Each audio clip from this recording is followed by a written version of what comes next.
பிள்ளை நாங்கள் இலக்கிய நய பகுதியில் இன்றைக்கு பார்க்க இருக்கிறது 9வது அழகு எளியம் என்று சொல்லக்கூடிய பகுதியை பார்க்கறதுக்கு இருக்கிறோம். ஸோ இந்த பகுதி பார்த்தீங்கன்னு சொன்னால் ஒரு சிறுகதை, அதுவும் இலங்கையினுடைய கிழக்கிழங்கையை சார்ந்த ஒருத்தர் உமா வரதராஜன் அவர்கள் எழுதியிருக்கக்கூடிய ஒரு சிறுகதை. மிகவும் ஒரு சுவாரஸ்யமான சிறுகதையாக அமைஞ்சிருக்கு. ஏனெண்டா எங்களுடைய வாழ்க்கை நடைமுறையினுடைய அனுபவங்களை எடுத்து காட்டக்கூடிய வகையில் இந்த சிறுகதை அமைஞ்சிருக்குது. சிறுகதை என்று சொன்னால் மையக்கருவை சார்ந்தது இல்லாமல் திருப்பு முனையை சார்ந்ததாக இருந்திருக்கும். ஆகவே இந்த கதையினுடைய ஓட்டம், கதையினுடைய நயம் பார்த்திங்கன்னா மிகவும் சுவாரஸ்யமானதாக இருந்திருக்கும். இந்த கதையை வாசிச்சிருப்பீங்க. நாங்கள் மறக்கும் இப்போ வாசிப்போம். இந்த கதையை வாசிக்கத்தான் போகிறோம். இந்த கதை ஓட்டம், கதைக்களம், அதில் உள்ள கதாபாத்திரம் வார்ப்பு, அந்த கதாபாத்திரம் தன்னுடைய அனுபவங்களை நகைச்சுவை பாங்காக அங்கதச்சுவையுடன் மிக மிக அழகாக எடுத்துரைக்கப்பட்ட ஒரு சிறுகதை என்று சொல்லலாம். எலியினுடைய அந்த வாழ்க்கை எவ்வாறு இங்கே குறிப்பிடப்படுகின்ற கதாபாத்திரத்தின் வாழ்க்கையோடு இணைந்த ஒன்றாக இருந்துச்சு, அந்த எலிகளால் இவருக்கு ஏற்பட்ட இடர்பாடுகள் என்ன, அதை நிவர்த்தி செய்கிறதுக்காக அவர் முதலிலே செய்ய வேண்டிய விடயத்தை கடைசியில் செய்ததாகவும் அவர் அங்கே சொல்லியிருப்பார். நாங்கள் எங்களோட வாழ்க்கையிலையும் அப்படித்தான். எதை நாங்கள் முதல்ல செய்கிறோமோ, எதை செய்யணுமோ அதை முதல்ல செய்யாமல் எதை கடைசியில் செய்யணுமோ அதை முதல்ல செஞ்சிட்டோம் என்று சொன்னால் எங்களுடைய முடிவுகள் தவறானதாக மாறும் என்பதை எடுத்து காட்டக்கூடிய ஒரு அழகான ஒரு சிறுகதை. ஆகவே இங்கே சொல்லப்படுகின்றது உமா வரதராஜன் என்று சொல்லக்கூடிய ஒருத்தர் இலங்கை கிழக்கிழங்கை மட்டக்களப்பு அந்த பகுதியில் சார்ந்தவர் என்று சொல்கிறார். மட்டக்களப்பு திருகோணாமலை பகுதியை சார்ந்தவர். பாண்டிருப்பு என்று சொல்லக்கூடிய இடத்துல இருக்கக்கூடிய 1956ஆம் ஆண்டு பிறந்தார். மட்டக்களப்பில் யாராவது இருக்கீங்களா பிள்ளைகள்? மட்டக்களப்பு யார் இருக்கிறா? மலர் எங்க நீங்க இடம்?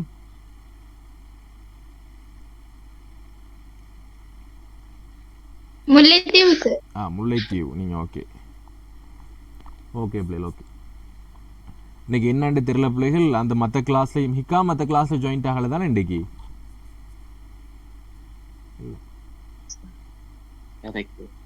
ஓகே ஓகே, இன்னைக்கு நிறைய பேர் ஜாயின்ட் ஆகலை. முக்கியமான பகுதிகள் அணி இலக்கணம் பார்த்தோம், அப்புறம் நான் பாதியில் கிளாஸை ட்ராப் பண்ணிட்டேன் இன்றைக்கி. ஓகே பரவாயில்ல, பார்ப்போம். ஆக 1956ஆம் ஆண்டு கால பகுதியில் பிறந்தவர். சிறுகதை இலக்கியம் விமர்சனம் சார்ந்த விஷயத்தில். ஸோ ஒரு விமர்சனம் அப்படிங்கிறப்ப அந்த முழுமையான சிறுகதையை வாசித்து அதனுடைய நன்மை தீமைகளை எடுத்துரைத்து வாசகர் விரும்பக்கூடிய வண்ணம் அதை நாங்கள் சொல்லணும், அந்த விமர்சனம். அப்படி விமர்சன உலகத்தில் ஒரு மிக முக்கியமானவர். அடுத்து திரைப்பட விமர்சனம். இன்றைக்கெல்லாம் நீங்கள் ஒரு படம் வந்தோடனேயே அந்த படத்தினுடைய ரிவ்யூ பார்க்குறதுல எங்களுக்கு ஒரு ஆர்வம் இருக்கும். இப்போ நேற்று பார்த்தீங்கன்னு சொன்னால் புஷ்பா படம் வந்துச்சு. புஷ்பா 2 படம். இப்போ நான் சொல்லியிருக்கேன், திரைப்படம் எனக்கு ரொம்ப ரொம்ப ஆர்வம். பொழுதுபோக்குகளில் திரைப்படம் கூடுதலாக நான் பார்க்குறது தான். ஆக அந்த திரைப்படம் எப்படி இருக்குங்கன்னு பார்க்குறதுக்காக எடுத்து பார்த்தா நேற்று காலையில் அவர் வீடியோ போட்டிருக்கிறாரு, திரைப்பட விமர்சனம் செஞ்சுருக்கிறாரு. ஈவினிங் பார்க்குறப்ப 500K, ஏன்னா 5 லட்சம் பேத்துக்கு மேலே, 5 லட்சம் 10 லட்சம் பேத்துக்கு மேலே பார்த்துருக்குறாங்க.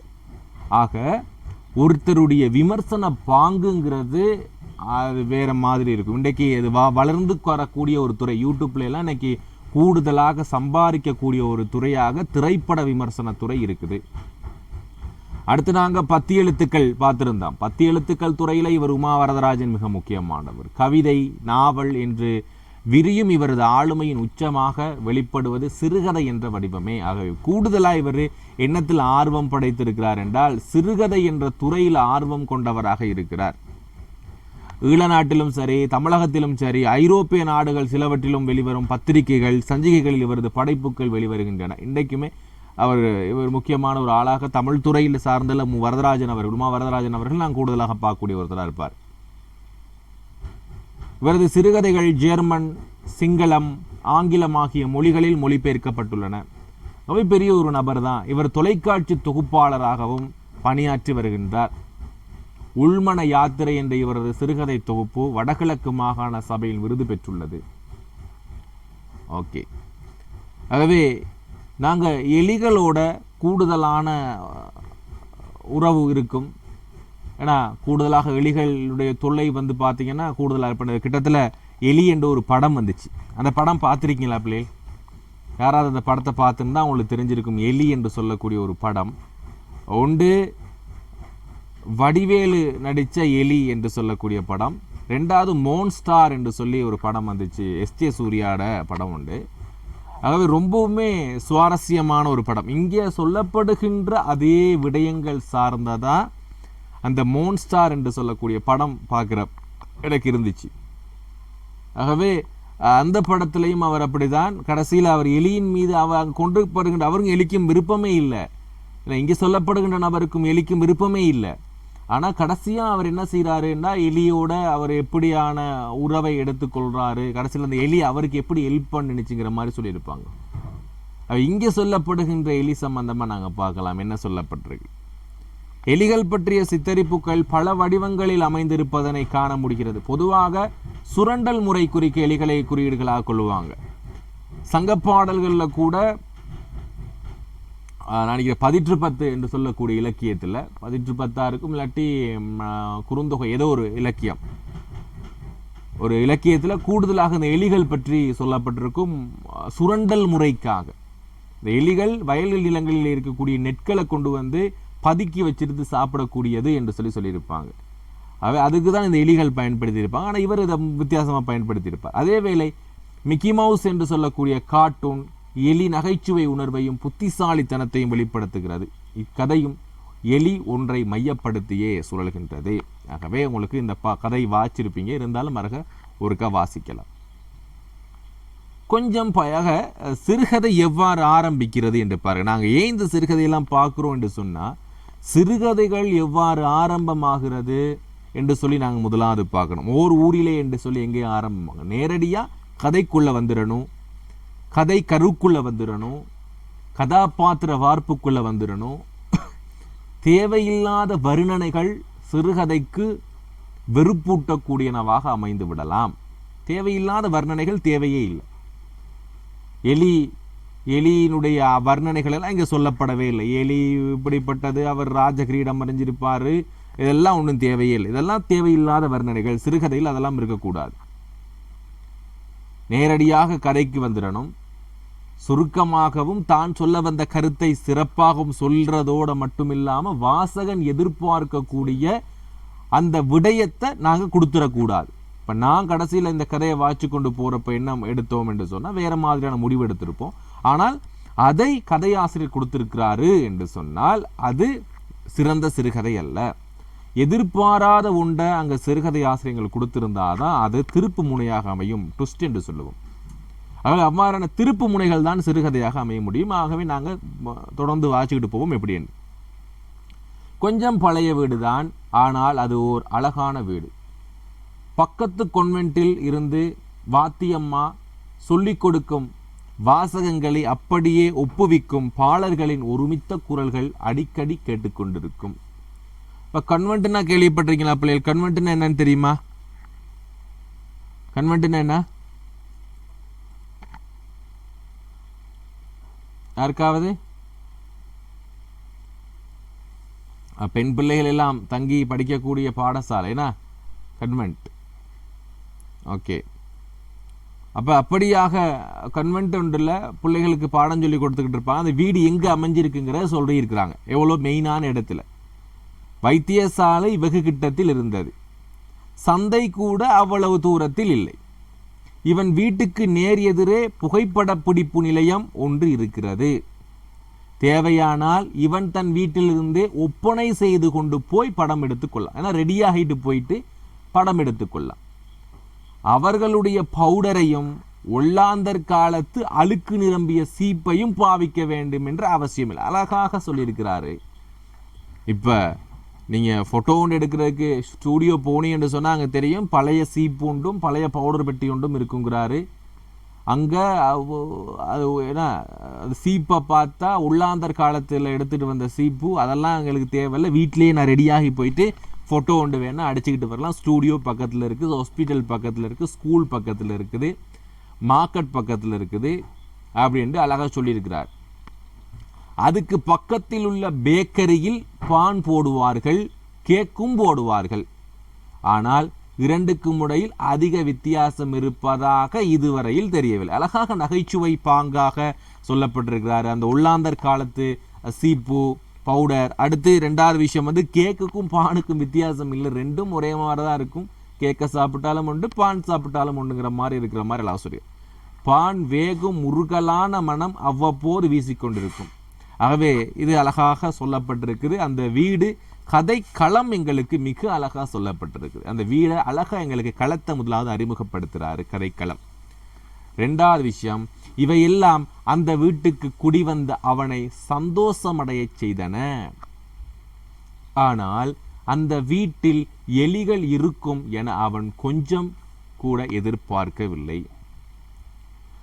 ஓகே, அப்போ உங்களோட வீடுகள் எல்லாம் எலி இருக்குதா பிள்ளைகள்? யாரோட வீட்டில் எலி எல்லாம் இருக்குது? எலிகள் கண்டிருக்கீங்களாங்கன்னு தெரிகிறதெல்லாம்? ஓகே, இருக்கும். ஏன்னா எலிகள் கூடுதலாக இருக்கும். எல்லா வீடுகள்லையும் பெரும்பாலும் எலிகள் எங்காவது இருந்து வந்துடும். ஓகே, அடுத்து சொல்கிறாரு, எலிகளை அவனுக்கு எப்பொழுதுமே பிடிக்காது. இவனை போலவே எலிகளை பிடிக்காத ஒருவன் தான் உயிரியல் பயிற்சி வகுப்புக்கு எலிகளை வெட்டி ஆராயும் முறையை கொணர்ந்திருக்க வேண்டும்.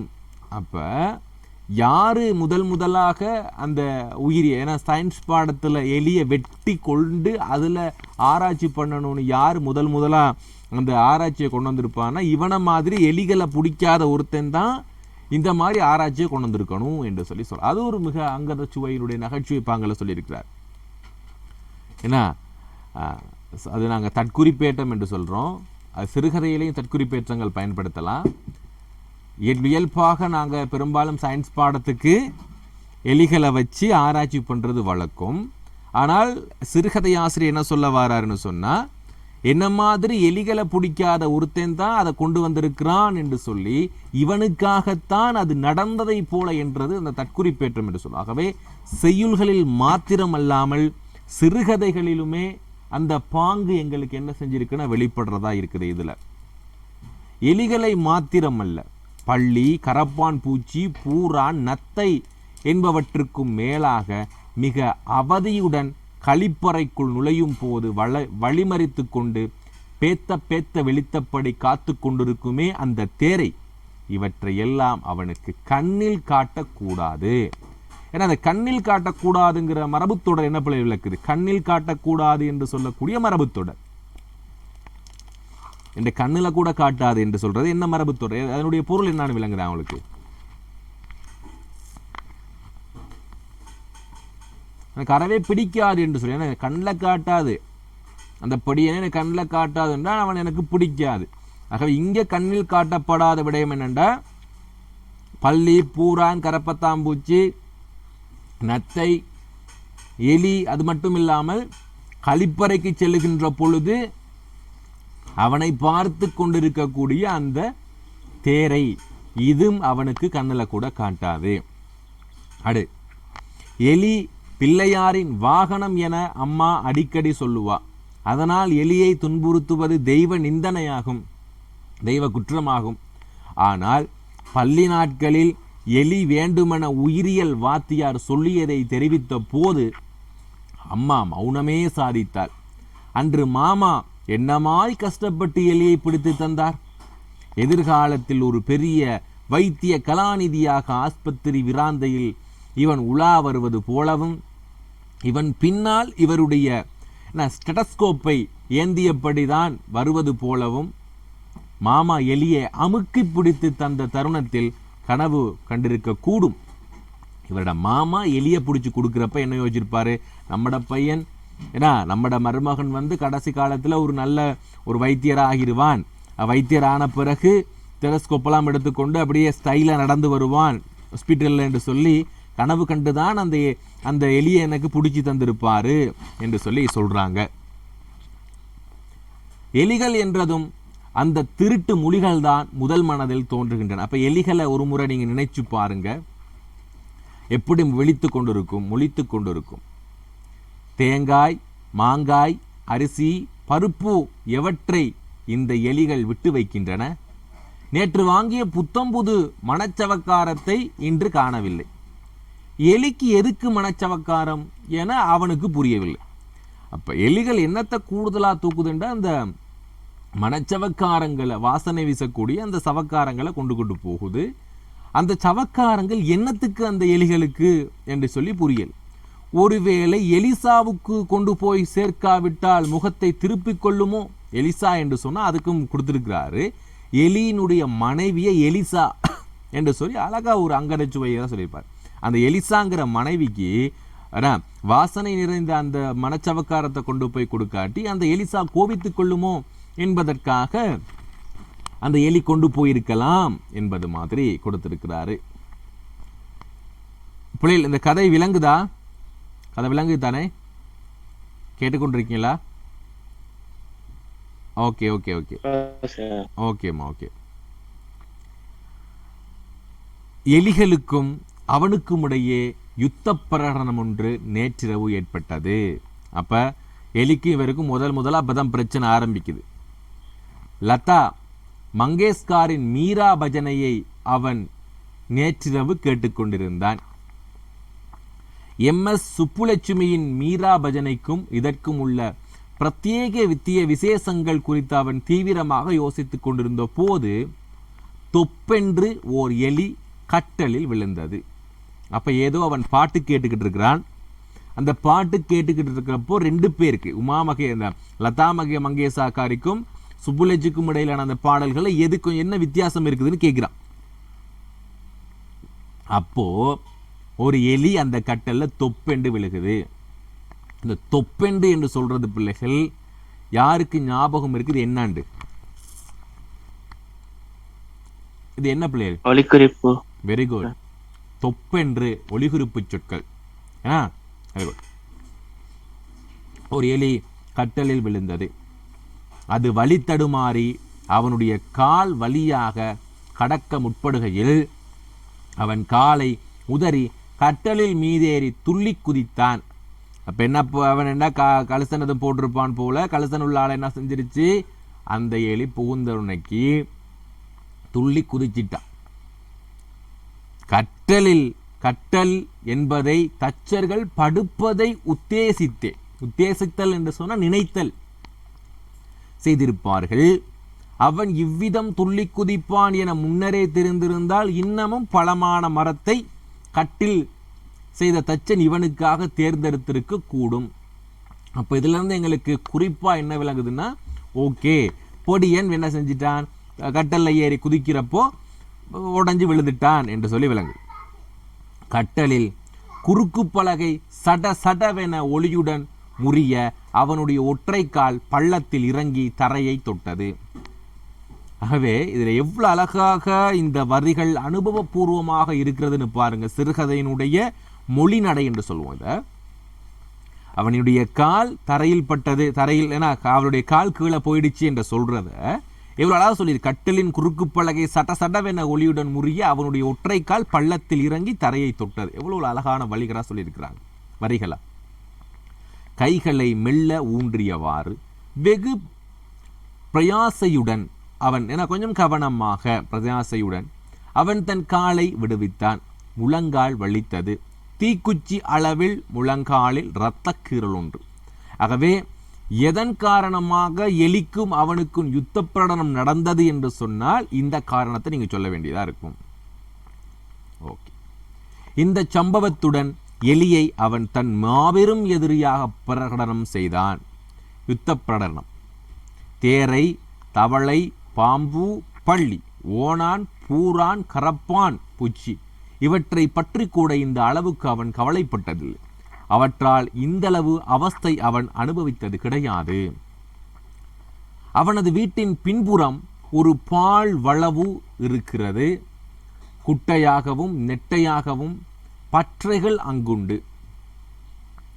அந்த வளவுக்குள் வெறுங்காலாய் நடந்தால் உடைந்த போத்தல் ஓடுகளோ கரல் ஆணிகளோ முட்களோ காலில் சேதம் விளைவிப்பது நிச்சயம். ஆக பின்னாடி ஒரு பாலடைஞ்ச ஒரு இடம் கிடக்குது. அந்த இடத்துல பல சிறிய பெரிய குற்றைகள் எல்லாம் இருக்கு. பற்றை காடுகள் நிறைந்த ஒரு குது. அது என்னென்றா பல குப்பைகள் கொட்டக்கூடிய பிரதேசமாக அயலவர்கள் அதை ஆக்கி வச்சிருக்கிறாங்க. பக்கத்தில் உள்ளவங்கெல்லாம் குப்பைகளை கொட்டக்கூடிய இடமாக ஆக்கி வச்சிருக்கிறாங்க. அந்த வளவு மூலையில் ஒரு அனாதை கார் குப்புற கிடந்தது. குப்புறனா என்னன்னு தெரியுமா பிள்ளைகள்? குப்புற கிடந்தது தலைகீழாகும். குப்புற என்று சொல்லக்கூடிய ஒரு வட்டார வழக்கு சொல், கிழக்கு மாகாண சொல். மலையகத்திலையும் பயன்படுத்துவாங்க. அது குப்புற என்று சொல்றது, தலைகீழாக என்று சொல்றது. ஸோ வடமாகாணம் இதை பயன்படுத்துறீங்களா பிள்ளை? வடமாகாணம் நீங்க வடமத்தி, அவ முல்லைத்தீவு வடமாகாணம் வேணா. ஓகே, அப்ப எல்லாம் பயன்படுத்தலாம். குப்புரா. இந்த நாடு இறக்குமதி செய்த முதல் 100 கார்களுள் இதுவும். அப்ப இந்த குப்புரா கிடக்கக்கூடிய அந்த கார் பார்த்தீங்கன்னா இலங்கை நாடு முதல்ல 100 வண்டிகளை ஆர்டர் பண்ணியிருக்கிறாங்க.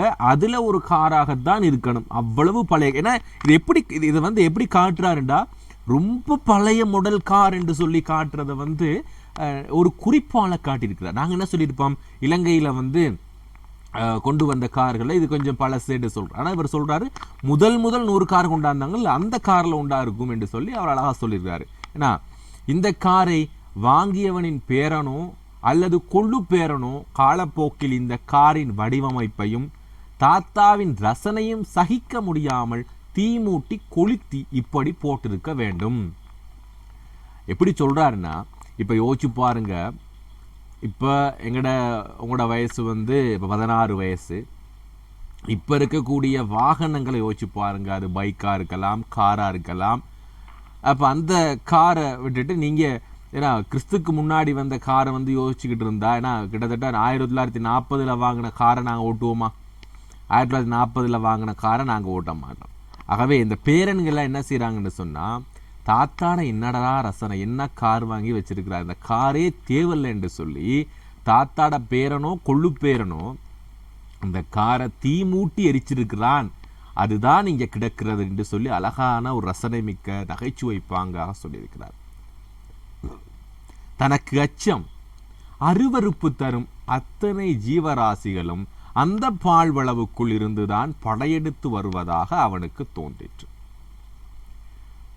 பால் போன அந்த இடம், அந்த வளைவான அந்த இடத்துல, அந்த பால் போன அந்த குற்றை, அந்த பற்றையெல்லாம் நிறைஞ்சிருக்க இடத்துல இவன் வீட்டுக்கும் நடுவில் இருக்கும் வேலியில் இரவில், அப்ப இந்த இடத்துல அந்த பால் வளவு இருக்குது, இங்கன வேலி, இங்கனதான் அவருடைய வீடு. இந்த பால் வளவுல தான் அந்த ஜீவராசிகள் எல்லாம் வாழுது. அந்த வீட்டுக்கு இடையில இருக்கக்கூடிய வேலியில நள்ளிரவு நேரங்களில் ஏதோ சரசரப்பு சத்தம் கேட்கிறது.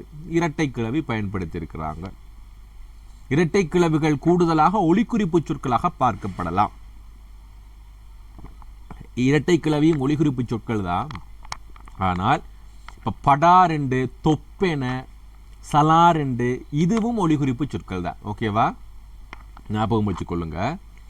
சரசர என்றாலும் ஒரு ஒளி சத்தத்தை குறிக்கக்கூடிய சொற்களாக தான் இருக்கும். ஆனால் கூடுதலாக ஒளிக்குறிப்பு சொற்கள் என்று சொல்லி தனியாகவும் நாங்கள் அதை பார்க்கலாம். அது எங்களுக்கு 21வது அல்லது 20வது வினாவாக வந்து கொண்டிருக்குது ஓலவல் பேப்பரில். அந்த ஒளிக்குறிப்பு சொற்கள் தனியாக கேட்குறாங்க. அதை கொஞ்சம் பார்த்துக்கொள்ளும். கேட்கும் போது அந்த பாம்பா எலியா வேறு எதுவோ என புரியாமல் குழம்பிக் கொண்டிருந்தான். இந்த நிலையில் அவன் ஒரு தீர்மானத்துக்கு வந்தான். அவனுக்கு நல்ல ஞாபகம், பாட்டியுடன் அவன் இருந்த காலத்தில் அவள் ஒரு எலிப்பொறி வைத்திருந்தாள். எலிப்பொறின்னு என்ன பிள்ளைகள்? எலிப்பொறி பார்த்துருக்கீங்களா? உங்களோட வீடுகளில் பார்த்துருக்கீங்களா எலிப்பொறி?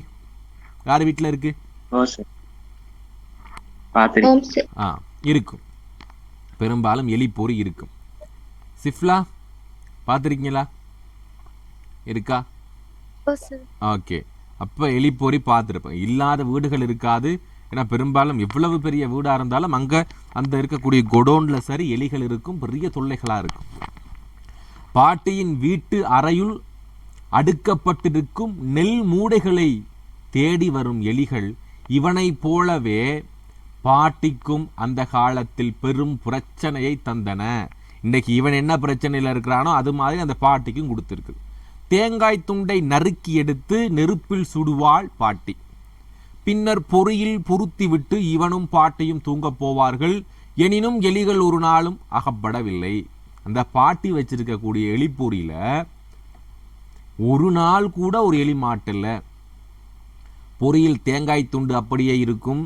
ஒவ்வொரு நாளும் மூட்டையிலிருந்து கொட்டப்பட்டு சிதறி கிடக்கும் நெல்மணிகள் குறைந்த பாடாய் இல்லை. ஆகவே அந்த தேங்காய் துண்டை சாப்பிடாம அந்த நெல்லையே தான் சாப்பிட்டு போயிருக்கும் அந்த எலி. இப்போது எலிப்பொறியை நம்புவதை தவிர இவனுக்கும் வேறு வழி இருக்கவில்லை. என்னதான் செய்கிறது என்று சொல்லி யோசிக்கிறார். கடைக்காரன் 4-5 விதமான எலிப்பொறிகளை தூக்கி காண்பித்தான். பாட்டியின் வீட்டு பொறிக்கும் இந்த பொறிக்கும் எவ்வளவு வித்தியாசங்கள்! அது வெறும் தகரத்துண்டு. இந்த பொறிகளின் வடிவமைப்பே அலாதியானது, வித்தியாசமானது. இந்த பொறிகளை தயாரித்த நாட்டின் பெயரை கடைக்காரன் தெரிவித்த போது அவனது நம்பிக்கை மேலும் அதிகரித்தது.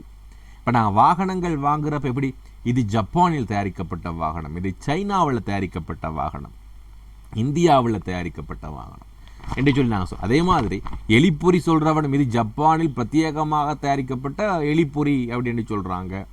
இன்னைக்கு ஒரு வகை கம்மெல்லாம் இருக்குது, அந்த எலிகளை பிடிக்கிறதுக்கு கூண்டு இருக்குது, கவனமாக பிடிச்சி பிடிக்கிறதுக்கு. இப்படி பல வகையில் வந்துடுச்சுன்னு சொல்கிறாங்க. இந்த உலகுக்கும் அப்பால் பல கிரகங்களிலும் எவ்வளவு சாதனை புரிகின்றவர்கள் அந்த நாட்டினர். அவர்களுடைய தொழில்நுட்பத்தின் முன்னால் இந்த சுண்டலிகள் எம்மாத்திரம்.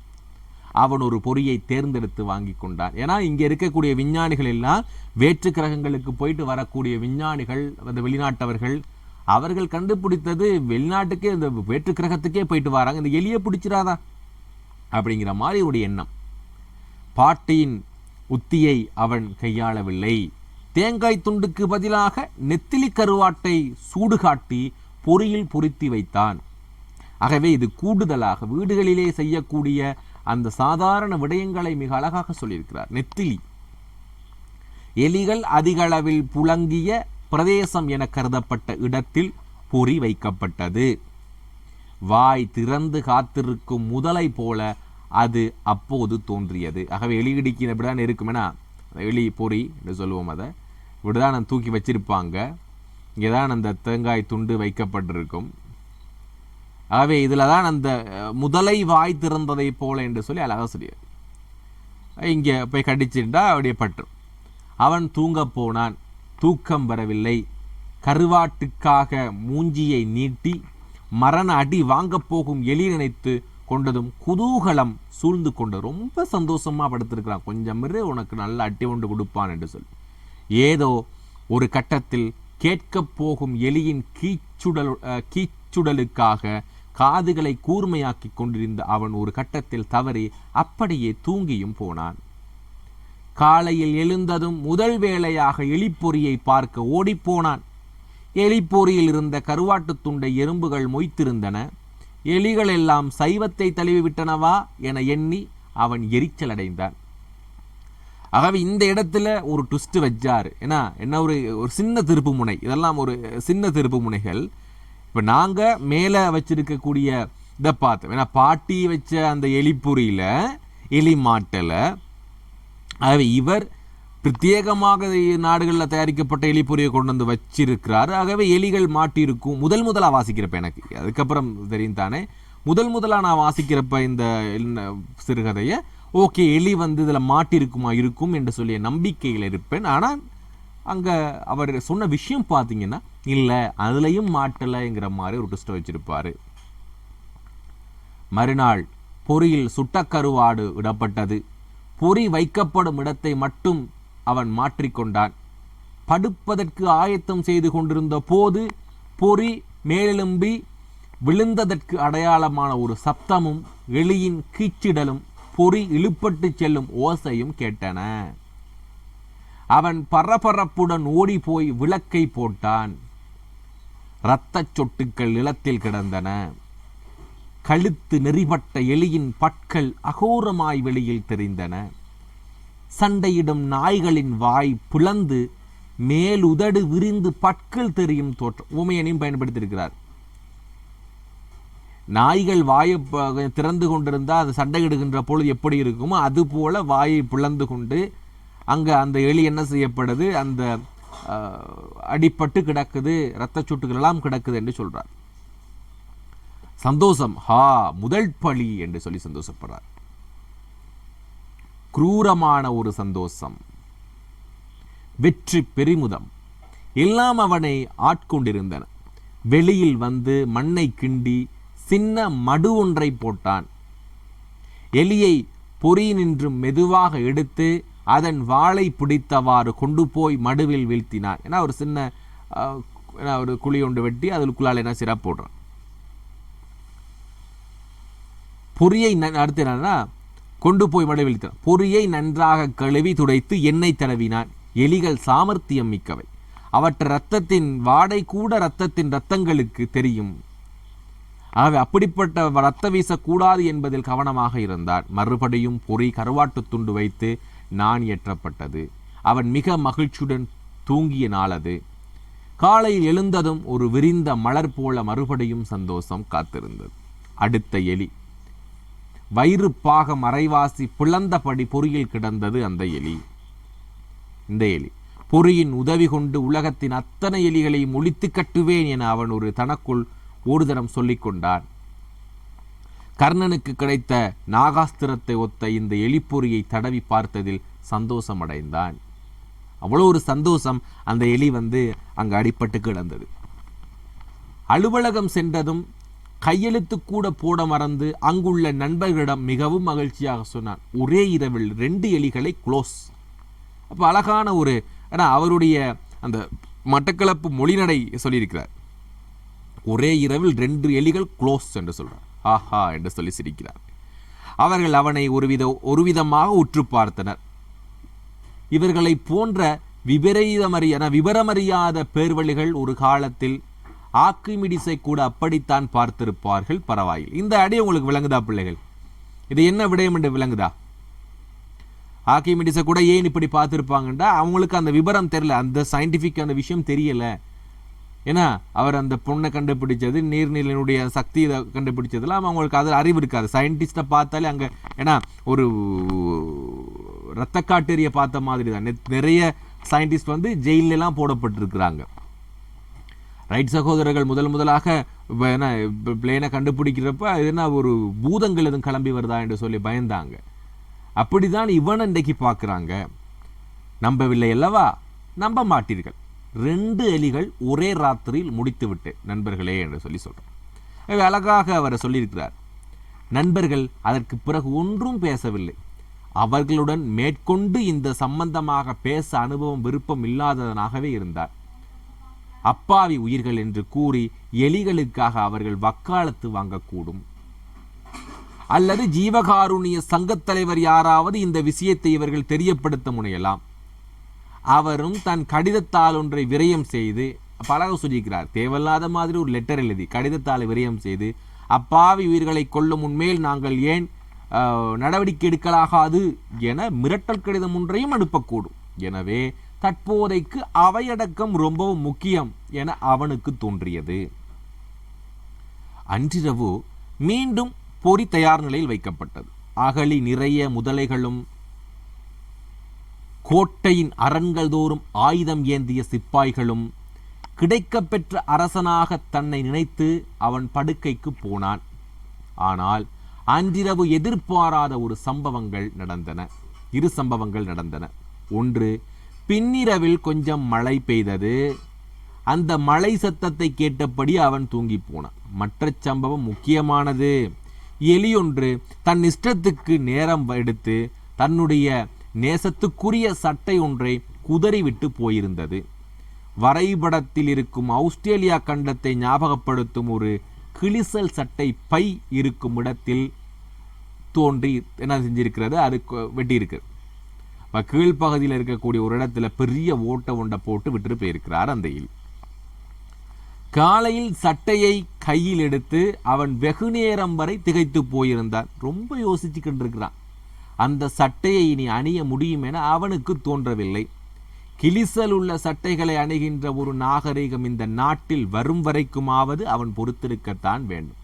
ஆகவே இப்போ அவன் அந்த காலத்தில் 1956 இது எழுதுறாருண்டா, ஆகவே இப்போ பயன்படுத்தலாம். ஏன் இப்போ பயன்படுத்தலாம்?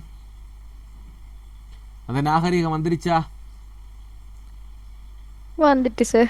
இப்போ வந்துடுச்சு. ஏன்னா ஆகவே 1956 சொன்ன அந்த நாகரிகம், யோசிச்சு பாருங்க பிள்ளைகள், கிளிசல் சட்டைகளை ஒரு நாளைக்கு உடுத்துவார்கள் என்று சொல்லக்கூடிய ஒரு தூர நோக்கு யார்கிட்ட இருந்திருக்கு?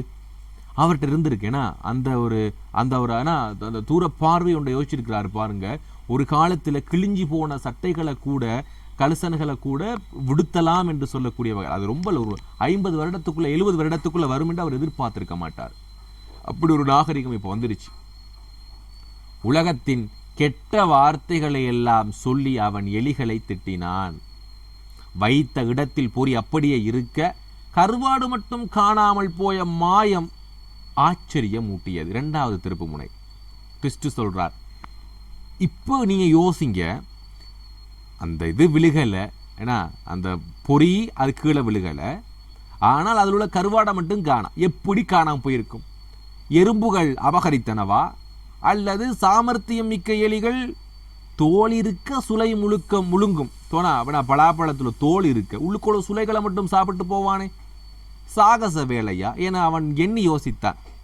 முதல் தடவையாக பொறியின் மீது அவன் நம்பிக்கை இழந்து முதலாக அவனுக்கு நம்பிக்கை இழக்கிறான் அந்த எலி பொறியின் மீது. எலிகளின் தொல்லை குறித்து யாரிடமாவது கூறி ஆலோசனை கேட்க வேண்டுமென இப்போது அவனுக்கு தோன்றியது. பக்கத்து வீட்டுக்காரனான லோரன்ஸை நாடுவதை தவிர அவனுக்கு வேறு வழி இருக்கவில்லை. லோரன்ஸை நாடுவதற்கு சில காரணங்களும் உண்டு. அவர் எப்படிப்பட்டவர்னு 2வது கதாபாத்திரத்தை, எங்கள் 3வது கதாபாத்திரம் உண்டு. அவன் 2வது எலி, இது 3வது கதாபாத்திரம். லோரன்ஸ் கோழிகளை சப்தமில்லாமல் அமுக்குவதில், யோசிச்சு பாருங்க, பிடிப்பதில் என்று சொல்லக்கூடிய சொல்ல விட்டு அவர் பேச்சு வழக்கு அமுக்குதல் என்று சொல்ற பிடிச்சு, அமுக்குவதில் அதி திறமைசாலி. இரவில் மரக்கிளையில் தங்கிவிடும் கோழிகளை எவ்வித சப்தமும் இல்லாமல் கைப்பற்றுவது எப்படி என்பதை ஒரு தடவை அவர் காட்டி தந்திருக்கிறார். ஆகவே இதுல 1வது அடி இவர் திருடரோ என்று சொல்ற மாதிரி எங்களுக்கு தோணி இருக்கும்.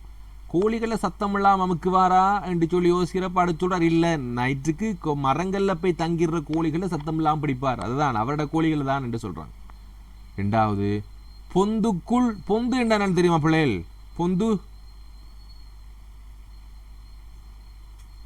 பொந்து கேள்விப்பட்டிருக்கீங்களா?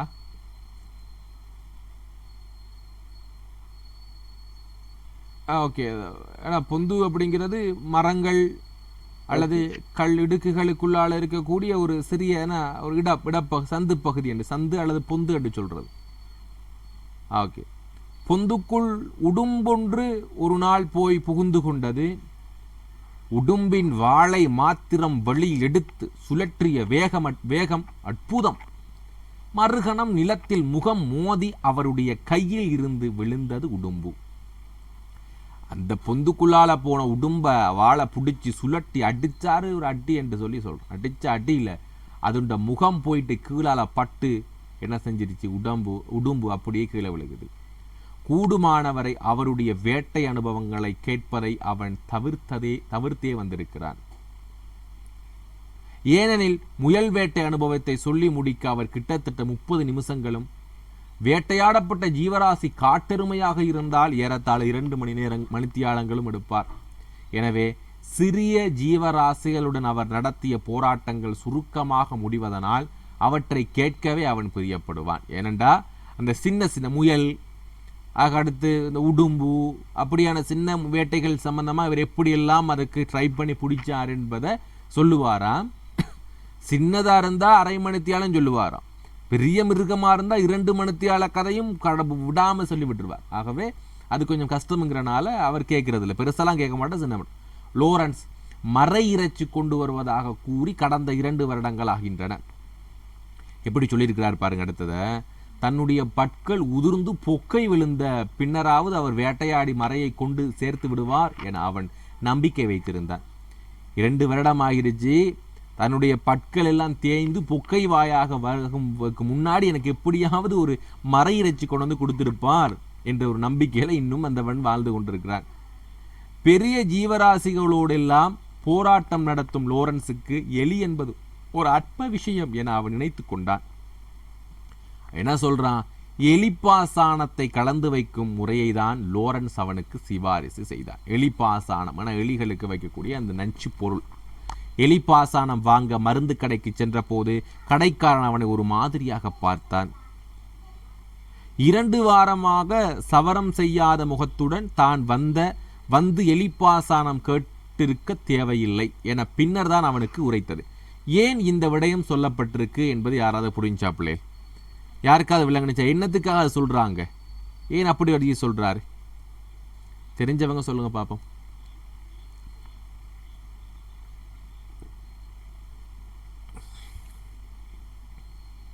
ஹிகாம், இது விளங்குனுச்சா? ஏன் அப்படி தாடி வச்சதோட ஏன் எலிப்பாசனம் வாங்க போக கூடாது?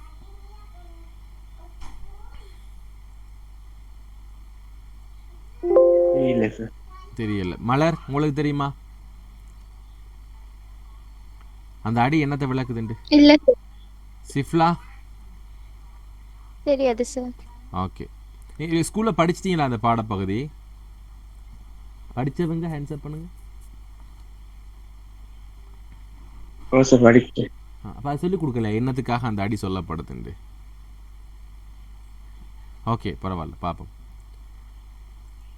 அப்ப ஏனென்றா ஒருவேளை இவர் அந்த எலிப்பாசானத்தை சாப்பிட்டு இறந்து விடுவாரோ, ஏன்னா இவர் சொல்லப்படுகின்ற விஷயத்தை பாருங்க.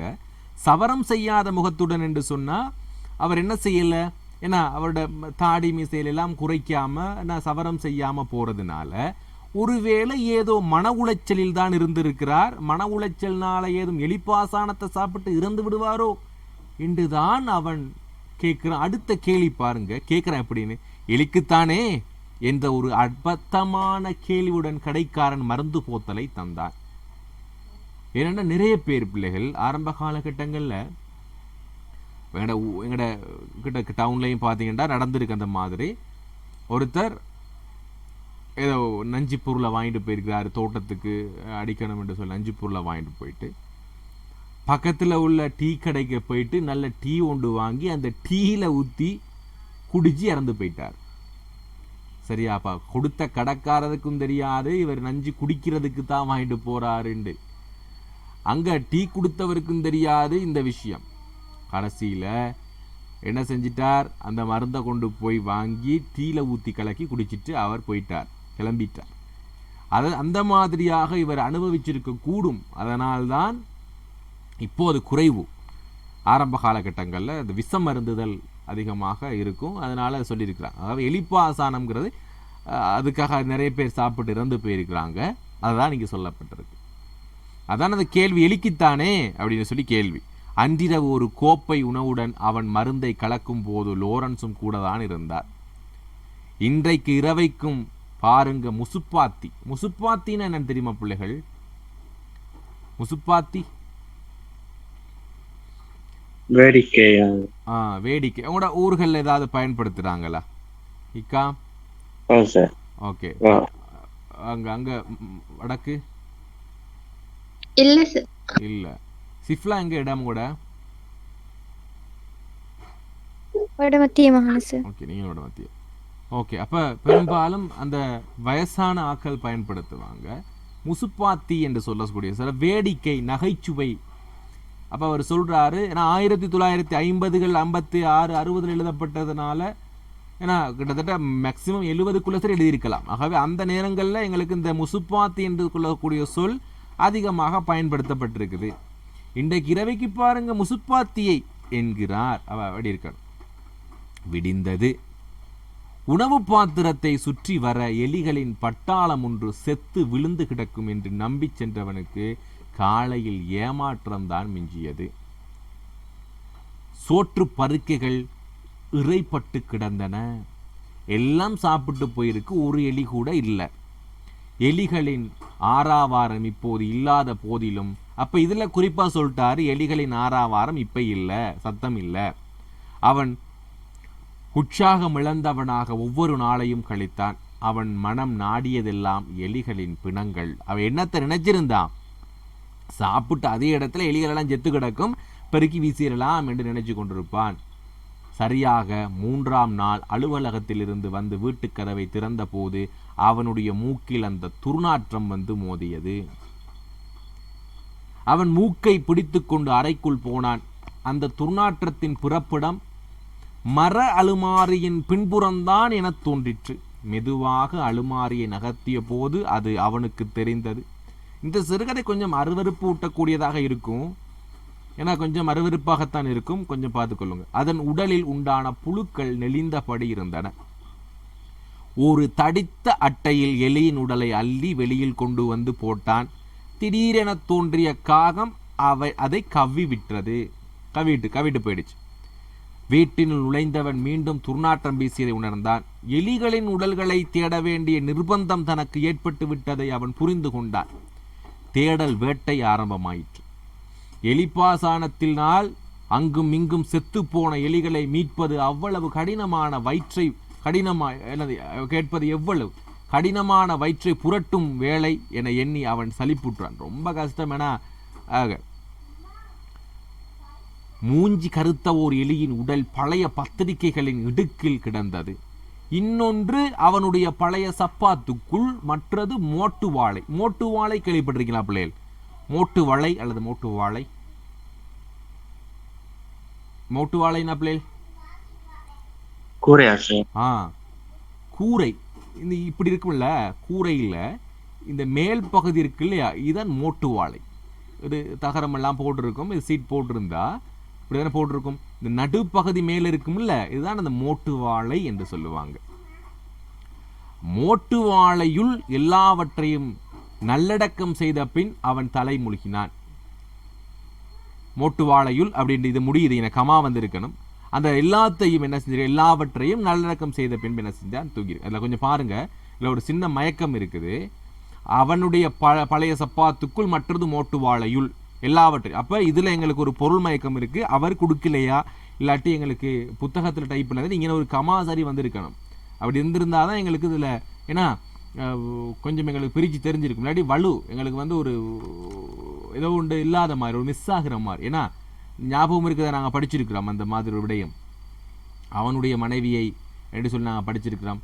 ஸோ அந்த மாதிரி ஆகிரும். ஏன்னா இன்றைக்கு மோசமான செய்திகள் என்று சொல்லுவோம். இன்றைக்கு பல மோசமான நிகழ்வுகள் நடந்ததுன்றலாம் அது கொஞ்சம் மாறி சொல்கிற மாதிரி இந்த இடத்துல அதை மட்டும் மாற்றிக்கொள்ளுங்க.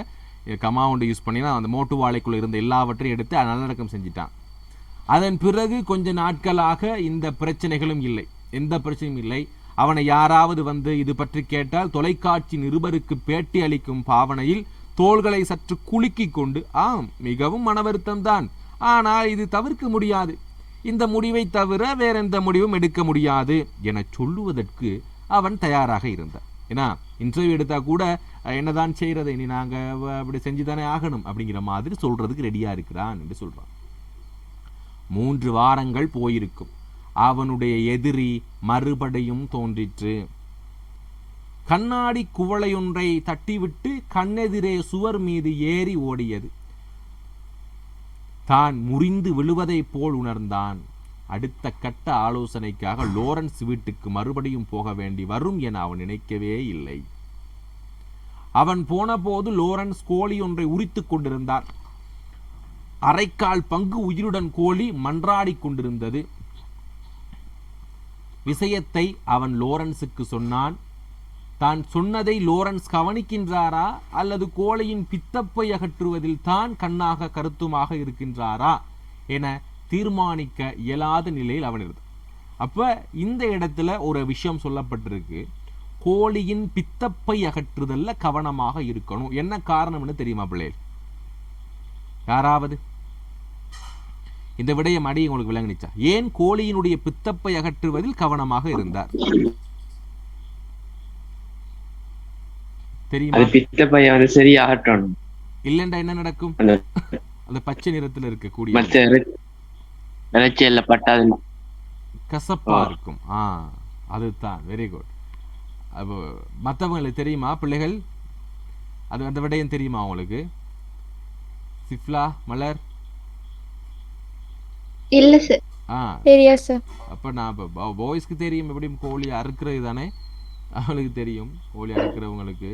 அதில் அந்த பச்சை நிறத்தில் இருக்கும் எங்களுக்கு கொடுத்தா நாங்கள் சாப்பிடுவோம் சார். பித்தப்பை இருந்தா என்ன, இருந்தா என்ன, அது பித்தப்பை என்ன பச்சை நிறத்தில் இருக்கக்கூடிய உண்டு, அது இருந்தால் எங்களுக்கு கசப்பை ஏற்படுத்தும். அதனால் பித்தப்பையை கவனமாகற்றணும்.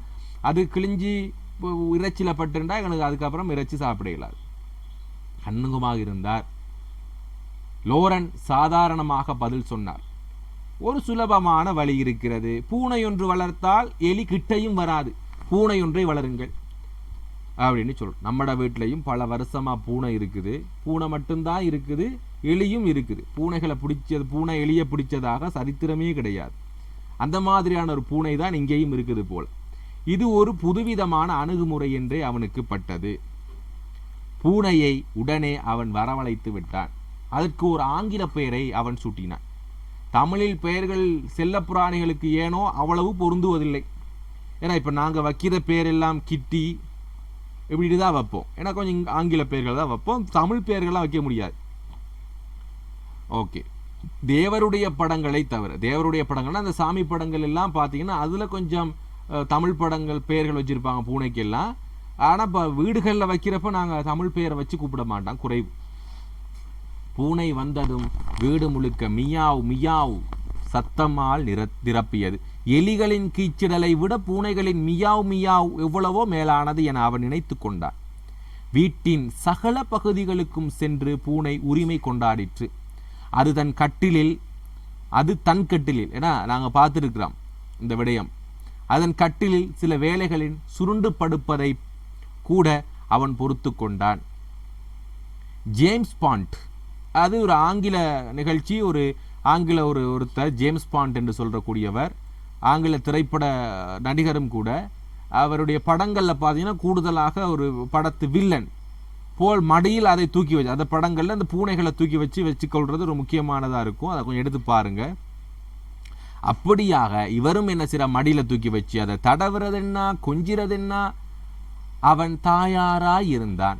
அந்த பூனைக்கு தாய் மாதிரி இருக்கிறான்.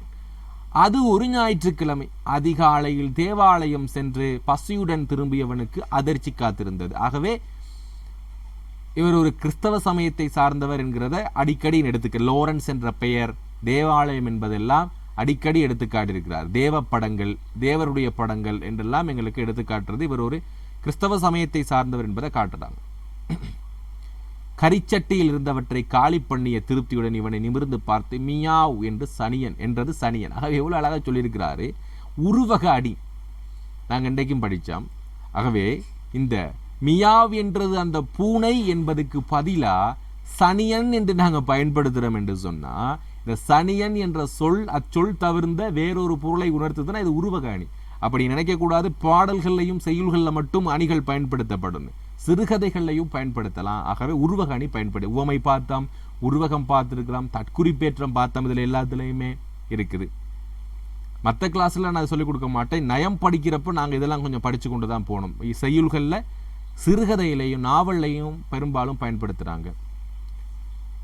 வெறி பிடித்தவனை போல பூனை அவன் துரத்தினான். சாது வேஷத்துடன் மியாவ் மியாவ் என்று பதிலுக்கு கத்தியபடி அவனிடமிருந்து தப்பி ஓடியது அந்த பூனை. அவ்வளவு பாசாங்கு. திருட்டு பூனையே ஒளிந்து போ என அவன் பொல்லால் அடித்தான். பொல்லண்டா பிள்ளைகள், பொல்லால் அடித்தல், பொல்லால் எறிந்தான். பொல்லென்றது கேள்விப்பட்டிருக்கீங்களா? தடி, ஏன்னா தடியா, பொல்லென்றது தடி. தடியால் எறிந்தான். அதன் பின்பும் கொஞ்ச நாட்கள் வரை அது வீட்டை சுற்றி வந்தது. பின்னர் ஒரு நாள் காணாமலே போயிற்று. லோரன்ஸிடம் இனி போனாலும் நாய் வளர்க்கும் ஆலோசனையை சமர்ப்பிக்க கூடும் என அவனுக்கு தோன்றிற்று. ஏற்கனவே பூனை சொன்னாரு, இப்போ நாய் வழங்க சரியாக வந்துடும் என்று சொன்னாலும் சொல்லுவாருண்டு அவன் சுயமாக ஒரு முடிவுக்கு வந்தான். பின்னால் இருக்கும் பால் வளவை சுத்தப்படுத்தி விட்டால் எலிகள் மட்டுமல்ல, அவருக்கு எந்த ரீவராசிகளும் இனி தலை காட்டப் போவதில்லை.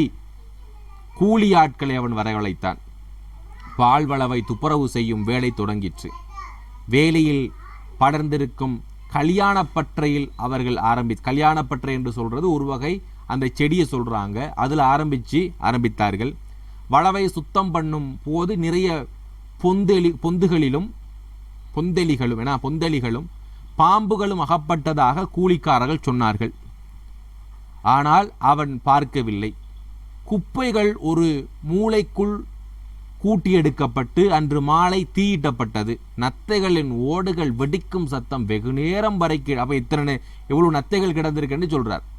அதன் பின்பே அவன் நிம்மதி அடைந்தான். ஒரு நாள் லோரன்ஸிடம் காட்டை அழித்தது குறித்து வேடிக்கையாக சொன்னான். அவன் சொல்றான், முதலில் செய்ய வேண்டிய காரியத்தை நாம் கடைசியாக செய்து கொண்டிருக்கிறோம். அதன் பின்னர் அவன் எலிகள் பற்றி மறந்தே போனான். அப்ப என்ன செஞ்சிருக்கணும், முதல்லையே அந்த பற்றையை சுத்தம் பண்ணியிருந்தா எலிகள் எல்லாம் இல்லாம போயிருக்கும். முதலில் செய்ய நாங்களும் அப்படித்தான் முதலில் செய்யறத கடைசியா செய்யறோம் என்று சொல்றாங்க. நல்ல ஒரு விடயத்தை இங்க எடுத்து காட்டியிருக்கிறாங்க எங்களுக்கு. நான் வால்ட் டிஸ்னியில் படம் பார்க்கும் போது மாத்திரம் எலியின் ஞாபகம் வந்தது. எல்லா எலிகளிலும் நான் வால்ட் டிஸ்னியில் மிக்கி மவுஸை போல இருந்தால் என்ன என்று அப்போது நினைத்து கொண்டார். வீட்டின் பின்புறம் ஒரு நாள் தற்செயலாக பார்த்தவன் மறுபடியும் உன்னிப்பாக பார்வையை செலுத்தினான். எங்க பின்னாடி பார்க்கிறான். பச்சைகள் மறுபடியும் தலை தூக்கி இருந்தன. ஏன்னா அங்க இருக்கக்கூடிய புட்கள் என்ன செய்து முளைக்குது. மண்ணுக்குள் வேர்களை விட்டு வைத்தால்தான் தங்களுக்கு மறுபடியும் வேலை வரும் என யோசித்த கூலிக்காரர்களின் தந்திரத்தை சாமர்த்தியத்தை எண்ணி அவன் புன்னகைத்தான். வேலையாட்கள் சரியா துப்புரவு பண்ணாம மேலாக வெட்டிட்டு போயிருக்கிறாங்க, மறுகவும் வேலை கொடுப்பான் என்று சொல்லி. அன்றிரவு 10 மணி அளவில் கட்டிலில் அவன் காலடியில் தொப்பனை ஏதோ விழுந்தது. அவன் திடுக்கிட்டு எழுது விளக்கை போட்டான். எலியென்று ஓடி மறைந்தது. மறுபடியும் எலி என அவன் ஈனசுரத்தில் முணங்கிக் கொண்டான். மனசுக்குள்ளால முணங்கிக் கொள்கிறான். இப்போது எலிகளை அழிக்கும் எண்ணம் அவனிடம் இல்லாமல் போயிற்று. எலிகளிடமிருந்து தன்னை எவ்வாறு காப்பது என்ற பயம் மேலோங்க தொடங்கிற்று என்று சொல்லி முடிச்சிருப்பாங்க. ஏன்னா எலிகளை அழிக்க முடியாது என்பதை கடைசி மட்டும் சொல்லி, ஏன்னா அப்ப நாங்க கடைசியா ஒரு திருப்பு முனை என்னன்னா எலிகள் எல்லாம் முற்றாக அழிஞ்சிருச்சு, இனி நிம்மதியா இருக்க போறான் என்று நினைக்கிறப்ப மறுகா ஒரு எலி விழுந்ததும் அவனுடைய மனம் எவ்வாறு மாறுதுன்னா, எலியை அழிக்கிறத விட நாங்க எங்களை எப்படி காப்பாற்றி கொள்ள போகிறோம் என்று சொல்லி அழகா முடிச்சிருக்கிறார் அந்த கடைசி அடி. ஆகவே இந்த கடைசி வரிதான் எங்களுக்கு சிறுகதையினுடைய முழுமையான உணர்வை கொடுக்கும். அடுத்து இந்த கடைசி வரியை வாசிக்கிறப்ப இப்போதான் எங்களுக்கு அடுத்த பகுதி ஆரம்பமாவது போல இருக்கும். ஆகவே கடைசி அடி பாருங்க, இப்படி எலிகளிடமிருந்து தன்னை எவ்வாறு காப்பது என்ற பயம் மேலங்க தொடங்கிற்று என்று முடிக்கிறப்பதான் மீண்டும் சிறுகதை தொடங்குவதாக எங்களுக்கு மனதுக்குள் தோன்றும். அவ்வாறான அனுபவத்தை அழகா எங்களுக்கு கொடுத்திருக்கிறாரு ஆசிரியர். ஆகவே இதுக்கான சில விஷயங்கள் கூட கொன்வன் கன்னியர்கள் இல்லம், சாகசம், வீர தீர செயல், அவஸ்தை, வேதனை இப்படியெல்லாம் கொடுத்துருக்குறாங்க, படிச்சிருப்பீங்க. மடு என்றால் குழி, ஏன்னா குழி என்று சொன்னோம், அப்படி மடு வெட்டி போட்டாங்கன்னு சொன்னோம். ஓகே, முசுப்பாத்தி, வேடிக்கை அல்லது பகடி, ஜீவகாரண்யம், ஓகே, எலிப்பாசனம், எலிமரம். ஓகே, இப்போ ஓரளவுக்கு இந்த சிறுகதை உங்களுக்கு விளங்கி இருக்கும், ஏற்கனவே வாசிச்சிருப்பீங்க. அடுத்த வகுப்பில் நாங்கள் இந்த சிறுகதைக்கான விளக்கத்தையும் அதே நேரம் அதுக்கான வினாவிடை பகுதியை நாங்கள் அங்கே பார்க்கலாம். மேக்சிமம் நாங்கள் ஜனவரி எண்டுக்குள்ளே இந்த கிளாஸஸை முடிக்க பார்ப்போம் பிள்ளைகள். ஸோ நான் கொஞ்சம் இன்னொரு கிளாஸஸ் எப்படியும் 2 கிளாஸஸ் போட வேண்டி வரும் உங்களுக்கு. இப்போ இந்த கிரேட் 10 முடிஞ்சிடும், இன்னும் 3 கிளாஸில் 2 கிளாஸில் முடிஞ்சிடும் கிரேட் 10 பகுதி. அதை முடிச்சுட்டு வேகமாக நாங்கள் 11 பகுதியை முடிச்சு கொடுக்கணும் உங்களுக்கு. ஏன்னா 11 பிள்ளைகள் கூட இருக்கீங்கனால நிறைய பேர் எனக்கு வந்து ஹெட் ஆகலை. ஏன்னா ஆகவே நாங்கள் அதை கொஞ்சம் பேசிக்கொள்ளுவோம். கொஞ்சம் ஹெட் ஆக சொன்னால் நாங்கள் முடிச்சு கொள்ளலாம். ஓகே பிள்ளைகள், நாங்கள் அடுத்த கிளாஸில் ஜாயின் பண்ணலாம். Good night.